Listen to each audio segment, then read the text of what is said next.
అంటే ఇప్పుడు సినిమా చూసేటప్పుడు థియేటర్‌లో ఆడియన్స్ 'రుద్ర' విషయానికి వస్తే, ఏ ఎంటైర్ మూవీలో what scene like light up చేసే సీన్ ఏంటి మీ విషయానికొస్తే? మీ క్యారెక్టర్ విషయానికొస్తే?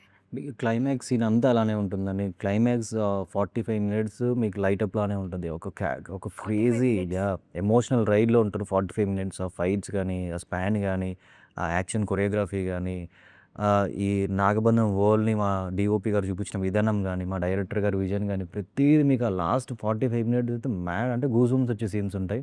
అండ్ సినిమాలో మీరు సినిమా ఓపెన్ అయినప్పటి నుంచి ఎండ్ వరకు అదే ఫీల్ ఉంటది. బట్ క్లైమాక్స్ అనేది ఇంకొక స్టెప్ ముందుకెళ్ళి ఇంకా సినిమాని నెక్స్ట్ లెవెల్ తీసుకెళ్తాదనమాట. ఆ బీజీఎం గాని ఎవ్రీథింగ్ అనమాట. అండ్ సాంగ్స్ కూడా చూస్తే మీరు 5000 మెంబర్ డాన్స్ తోటి అసలు యాహ్!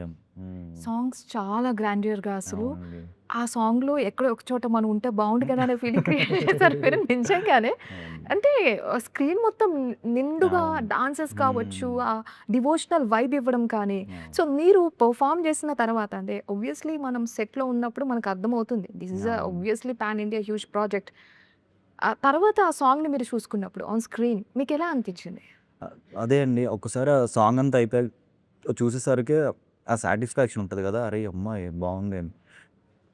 సో, ఆ సాటిస్ఫాక్షను అండ్ అంతమంది డాన్సర్స్ తోటి అంత ఈజీ కాదనమాట చేయడం. అండ్ గణేష్ ఆచార్య గారు కంపోజ్ చేస్తున్నారు. ఇవన్నీ నాకు ఒక ఎక్సైట్‌మెంట్ ఫ్యాక్టర్ అనమాట షూట్‌కెళ్ళే ముందు, షూట్ చేసేటప్పుడు.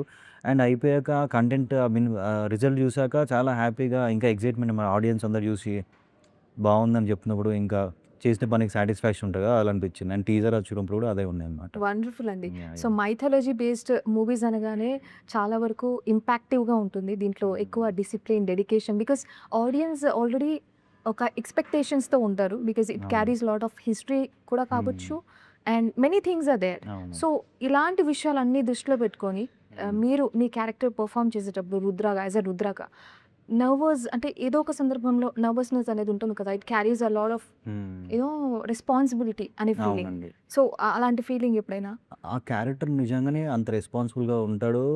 వాడు ఎమోషనల్‌గా ఫీల్ అవుతాడు. మిమ్మల్ని ఫీల్ చేపిస్తాడు. అన్నీ ఉంటాయి. బట్ వన్స్ లొకేషన్‌కెళ్ళి యాక్షన్ చెప్పాక నా మైండ్‌లో ఇవన్నీ ఏమి ఉండవండి. ఆ క్యారెక్టర్ ఎలా బిహేవ్ చేస్తది, వాడి డైలాగ్స్ ఏంటి, వాడేంటి, ఆ సీన్ ఏంటి దాంట్లోకెళ్ళిపోతాను. అదే చేసుకుంటాననమాట. సో, ఇవన్నీ ఏం గుర్తురావు నాకు. ఒక్కసారి యాక్షన్ చెప్పాక ఆ రోల్‌లోకెళ్ళిపోతాను. దట్స్ వెరీ హ్మ్. నైస్. యాహ్! యాహ్! సో, ఏమన్నా అంటే లాస్ట్ 45 మినిట్స్ చాలా ఇంటెన్స్‌గా ఉంటుందన్నారు. అవును. ఈ బ్లడ్ బాత్ ఇలాంటివి ఏమన్నా మనం చూస్తామా? అంత ఇంటెన్స్‌గా ఏమన్నా చూస్తామా ఏంటి అది అంటే? మీరు రేపు సినిమా థియేటర్‌లో మీకు తెలుస్తుంది ఎలా ఉంటుందనేది. యాహ్! హ్మ్. ష్యూర్. అంటే ఆ 45 మినిట్స్‌లో ఎంటైర్ 45 మినిట్స్ అన్నారు కాబట్టి ఎంత టైం పడింది అదంతా షూట్ చేయడానికి గూడా? ఎన్ని ఆ! డేస్ అని చెప్పొచ్చా? లేదా చాలా టైం పట్టిందండి. ఎన్ని డేస్ అంటే కాదు గాని బట్ చాలా టైం పట్టింది. ఒక 60, 70 డేస్ వరకు పట్టింది. బట్ అనుకున్న దానికంటే ఎక్కువ రిజల్ట్ చాలా బాగా వచ్చింది. సో, వీఆర్ వెరీ హ్యాపీ అనమాట. కంటెంట్ చూసాము ఎక్స్ట్రార్డినరీ అనమాట. That's really yeah! Great. So, 'నాగబంధంలో' మేము ఆ 45 మినిట్స్‌నయితే బాగా ఆ! గుర్తుపెట్టేసుకుంటాం. 45 మినిట్స్ కాదు సినిమా అంతా గుర్తుపెట్టుకుంటారు. బట్ ఒక లెవెల్ ఎక్కువుంటదనమాట. లాస్ట్ 45 మినిట్స్ ఏందంటే మీకు ఒక ఎమోషనల్ రైడ్ ఇస్తుంది సినిమా.